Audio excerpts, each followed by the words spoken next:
വിശദീകരിച്ചിട്ടുണ്ട്. പ്രിയമുള്ളവരെ, ഈ മഹാന്മാരെ മുഴുവനും എവിടെന്ന് വകുല്ലുഹും മിൻ റസൂലില്ലാഹി മുൽതമിസൂ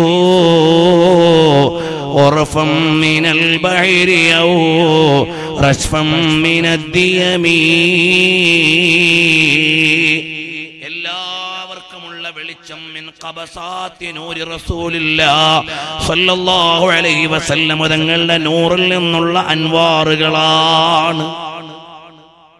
അതുകൊണ്ട് നമ്മുടെ ഖൽബും ചേരേണ്ടത് ലൈസ ലനാ ഇല്ലാ ഇലൈക ഫിറാറുനാ വഅൈന ഫിറാറുൻ നാസി ഇല്ലാ ഇലർ റുസുലി.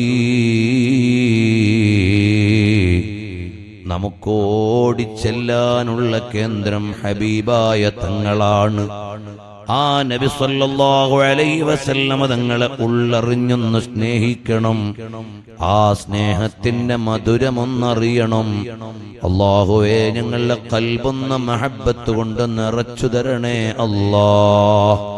എല്ലാ മുഅ്മിനീങ്ങളും ഒന്ന് എഴുന്നേറ്റ് ഒരു 2 മിനിറ്റ് ഒന്ന് മുന്നോട്ട് വന്നാൽ, അങ്ങകലെ നിൽക്കുന്നവരൊക്കെ ഒന്ന് അടുത്തു വന്നാൽ, ഇത് ഞാനാകുന്ന ഒരു മുത്തഅല്ലിമിന്റെ വഅളെന്ന ബഹുമാനമല്ല. ഇവിടെ വലിയ വലിയ മഹാന്മാരായ ആലിമീങ്ങൾ തുടങ്ങിയ മജ്ലിസാണിത്. ഈ മജ്ലിസിനൊരു ബഹുമാനമുണ്ട്. ഇത് ഫീ മഹബ്ബത്തി ഖിബ്ലത്തി ഖൽബിൽ മുഅ്മിനീൻ. ഹബീബായ നബി സല്ലല്ലാഹു അലൈഹി വസല്ലം തങ്ങളുടെ മഹബ്ബത്ത് പറഞ്ഞ മജ്ലിസാണ്. പറഞ്ഞത് ഏഴയായ പാപിയായ കുറ്റവാളിയായ ഞാനാണെങ്കിലും അതാ ആരെക്കുറിച്ചാണ് പറഞ്ഞതെന്നതാണ് ഇവിടെ പ്രധാനം. ആരെ അനുഭവിച്ച കഥകളാണിവിടെ പറഞ്ഞതെന്നാണ് പ്രധാനം. ഖാലിഖായ മാലിക്കായ റബ്ബേ, ഞങ്ങളുടെ ഓരോരുത്തരുടെയും ഖൽബിൽ ഹബീബായ നബി സല്ലല്ലാഹു അലൈഹി വസല്ലം തങ്ങളെ ഒന്ന് നിറച്ചു തരണേ അല്ലാഹ്. എന്റെ പ്രിയമുള്ള മുഅ്മിനീങ്ങളെ, ഇന്ന് നാട്ടിൽ വഅദിനൊരു കുറവും ഇല്ല. ഓരോ ഉറൂസിനും 10ഉം 20ഉം ദിവസത്തെ വഅദാണ്. വഅദ് പറയാൻ ആളുകൾക്കും കുറവില്ല. എല്ലായിടത്തും നിരത്തി വെച്ച വഅദന്മാരുടെ ലിസ്റ്റാണ്. പക്ഷേ പറയുന്നവരുടെ ഗുണം കുറഞ്ഞുപോയി. അതുകൊണ്ട് കേൾക്കുന്നവർക്ക് ഫലം കുറഞ്ഞുപോയി. തബീബുൻ യുദാവിന്നാസ വഹുവ അലീലു. മാറാരോഗികളായ ഡോക്ടർമാരാണ് ചികിത്സിക്കാൻ വരുന്നത്. പിന്നെ എങ്ങനെയാണ് ചികിത്സ റെഡിയാകുന്നത്? മരുന്ന് തരാൻ പറ്റുന്ന ഡോക്ടർമാര് കുറഞ്ഞുപോയി. പ്രിയമുള്ളവരെ, ഇക്കാലത്ത് നമുക്കൊരൊറ്റ മൂലി നമ്മുടെ കയ്യിലുണ്ട്. രോഗി ഡോക്ടർ രോഗിയായാലും രോഗിയുടെ രോഗം എത്ര വഷളായാലും ഒരാശ്വാസത്തിന് പറ്റുന്ന ഒരൊറ്റ മൂലിയുണ്ട്. അതാണ് മഹബ്ബത്തു റസൂലില്ലാഹ് സ്വല്ലല്ലാഹു അലൈഹി വസല്ലം തങ്ങളെ ഇഷ്ക് വെക്കുക എന്നത്. കൂട്ടുകാരെ, ദിവസേന എത്ര വാട്സപ്പ് മെസ്സേജാണ് നമ്മൾ വായിക്കുന്നത്, തള്ളുന്നത്. അതുപോലെ എത്രയെത്ര അനാവശ്യങ്ങളാണ് നമ്മൾ കേൾക്കുന്നത്, പറയുന്നത്. എന്നാൽ ദിവസേന ഒരു 100 സ്വലാത്ത് മാഷാ അല്ലാഹ് നടക്കുമ്പോഴും ഇരിക്കുമ്പോഴും എപ്പോഴായാലും വേണ്ടില്ല. എന്നാൽ ഈ നിൽക്കുന്നവരുടെ കൂട്ടത്തിൽ ആയിരക്കണക്കിന് സ്വലാത്ത് ചൊല്ലുന്നവരുണ്ടാകാം.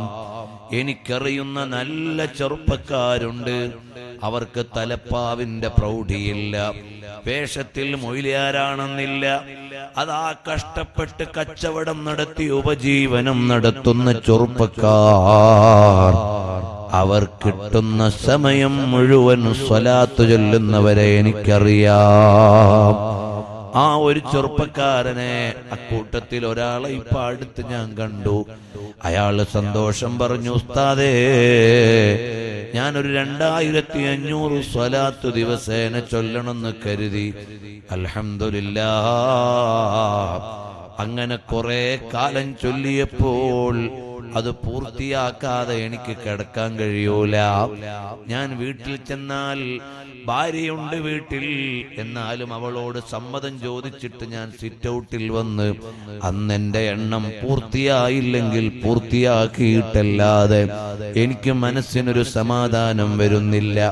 സ്വലാത്ത് ദായിമാക്കിയത് മുതൽ എനിക്കുള്ള ഒരു മനസ്സമാധാനമുണ്ട്.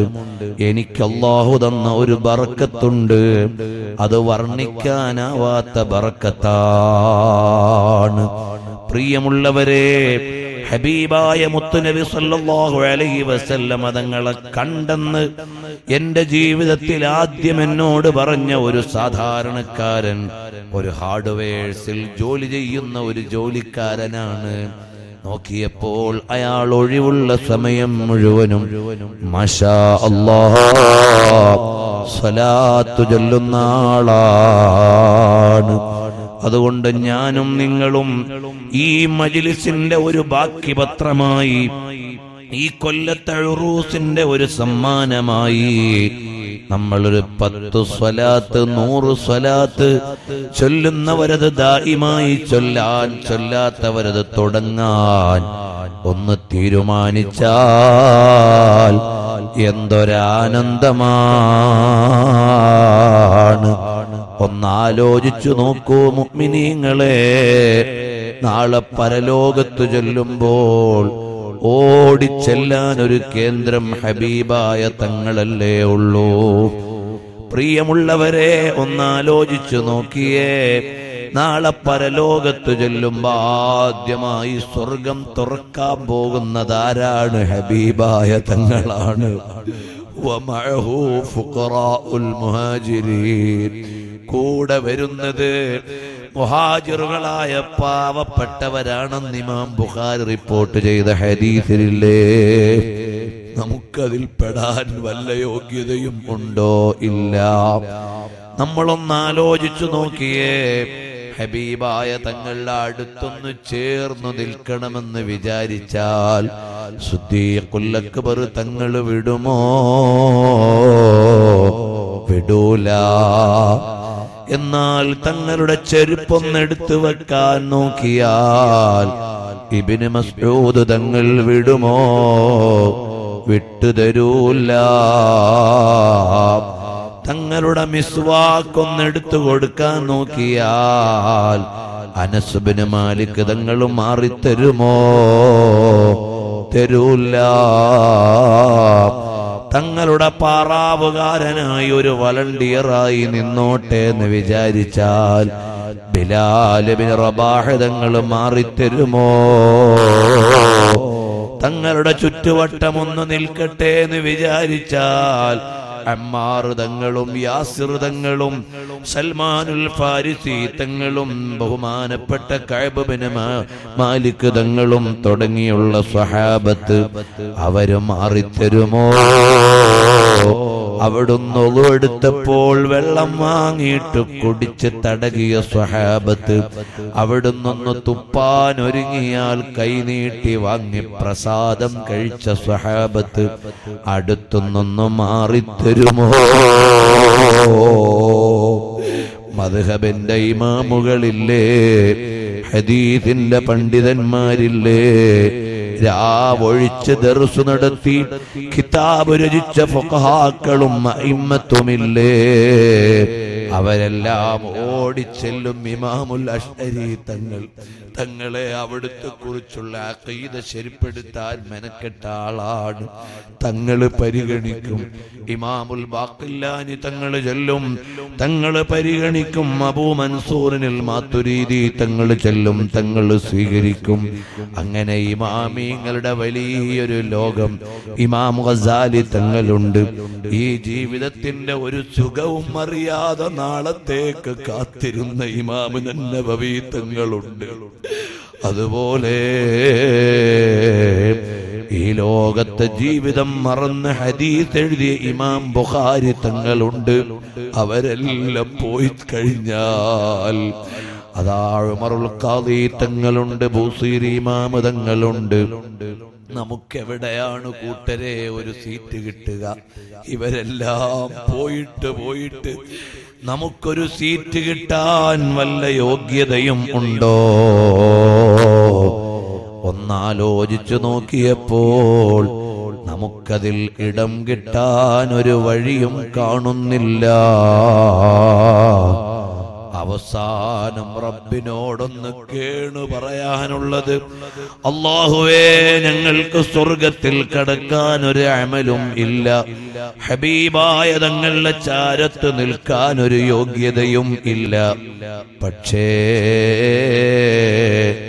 തങ്ങൾ സ്വർഗത്തിലേക്ക് പോകുന്ന വഴിക്ക് ഞങ്ങളെ ഒന്ന് കടത്തി തന്നാൽ, അവിടുത്തെ ഉമ്മത്തിൽപ്പെട്ട ഒരു പാപി വഴിയിൽ കിടക്കുന്നത് കണ്ടാൽ, റഹ്മത്തായ മുത്തുനബി തങ്ങള് പുറങ്കാലുകൊണ്ട് ആരെയും തട്ടിയിട്ടില്ല, അവിടുത്തെ ശിരസ് മാത്രം തിരിച്ചാരെയും നോക്കിയിട്ടില്ല. അങ്ങനെയുള്ള ഹബീബായ തങ്ങള് അവിടുന്ന് സ്വർഗത്തിന്റെ വഴിയിൽ കിടക്കുന്ന ഒരു അനുയായിയെ കണ്ടാൽ മുന്നോട്ടല്ലാതെ പിന്നോട്ട് തട്ടിക്കളയൂല. അങ്ങനെ തങ്ങളൊന്ന് മുന്നോട്ട് തട്ടിയാൽ സിദ്ദീഖുൽ അക്ബർ തങ്ങൾ അതിനെ പിന്നോട്ട് തട്ടൂല. അങ്ങനെ എല്ലാ മഹാന്മാരും നടന്നു പോകുമ്പോ ഓരോ തട്ടുകിട്ടി അവസാനം ഉമറുൽ ഖാദി തങ്ങൾ കടന്നുപോയി. വരക്കൽ മുല്ലക്കോയ തങ്ങൾ കടന്നുപോയി. താജുൽ ഉലമ കടന്നുപോയി. നൂറുൽ ഉലമ കടന്നുപോയി. അവരുടെ ആരുടെയെങ്കിലും കാലിൽ പറ്റിയിട്ട് അവസാനമെങ്കിലും ഹബീബായ തങ്ങളെ കാണാൻ പറ്റുന്നൊരു സ്ഥലത്ത് ഒരണുവായിട്ടെങ്കിലും സ്വർഗത്തിലെത്തിയാൽ, അല്ലാഹുവേ ഞങ്ങൾക്ക് നീ ഔദാര്യം ചെയ്യണേ റഹ്മാനേ. ഖൽബിൽ മഹബ്ബത്ത് നിറച്ചു തരണേ റഹ്മാനേ. ഹറാമുകൾ ഞങ്ങളുടെ ജീവിതത്തിൽ വന്നു പോകുന്നുണ്ട്. ഇനി ഞങ്ങളെ സൂക്ഷ്മതയുള്ള ജീവിതത്തിലേക്ക് മടക്കിത്തരണേ റഹ്മാനേ. ഞങ്ങളുടെ രഹസ്യ ജീവിതം പരസ്യ ജീവിതത്തെക്കാൾ നല്ല ജീവിതമാക്കി തരണേ റഹ്മാനേ. സ്വകാര്യ ജീവിതത്തിൽ തെറ്റുകളെ തൊട്ട് നീ കാത്തുരക്ഷിക്കണേ റഹ്മാനേ. നിസ്കാരം ഖളാക്കുന്ന വല്ലവരും ഈ മജ്ലിസ് കേൾക്കുന്നുണ്ടെങ്കിൽ ഇപ്പോൾ തന്നെ ഈമാനിന്റെ നൂറ് നൽകി നിസ്കാരത്തിനുള്ള ഖൽബ് നൽകണേ റഹ്മാനേ. സ്വലാത്ത് ദായിമാക്കാനുള്ള സൗഭാഗ്യം നൽകണേ റഹ്മാനേ. യാ അല്ലാഹ് യാ അല്ലാഹ് യാ അല്ലാഹ് ഞങ്ങളെയെല്ലാം നീ ഖബൂൽ ചെയ്തു തരണേ റഹ്മാനേ. ഈ മജ്ലിസ് നീയൊന്ന് സ്വീകരിച്ചു തരണേ റഹ്മാനേ. മദീനത്ത് കിടക്കുന്ന ഞങ്ങളുടെ നേതാവ് തങ്ങളുടെ ഹളറത്തിലേക്ക് ഇതൊന്ന് കാണിച്ചു കൊടുത്തിട്ട് അവിടുത്തെ ആനന്ദമുള്ള മജ്ലിസാക്കി തരണം അല്ലാഹ്. ഉമ്മവങ്ങന്മാരെ തഖ്വയോടെ ജീവിച്ചോളണേ. അനാവശ്യങ്ങൾ കണ്ട് ജീവിക്കല്ലേ. നിസ്കാരം ഖളാക്കല്ലേ. ഹബീബായ തങ്ങളെ മറക്കല്ലേ. അവിടുത്തെ താക്കീതുകൾ വിട്ടുപോവല്ലേ. മക്കളെ ദീനിയായി വളർത്തണേ. അന്യപുരുഷന്മാരോട് ചാറ്റിങ് വേണ്ട, ഫോൺ കോളിങ് വേണ്ട, അവരെ വിളിച്ചു വരുത്തണ്ട. അന്യപെണ്ണും അന്യപുരുഷനും ഇടകലരണ്ട. യാ റബ്ബു യാ അല്ലാഹ് ഖൽബൊന്ന് സാഫാക്കി തരണേ.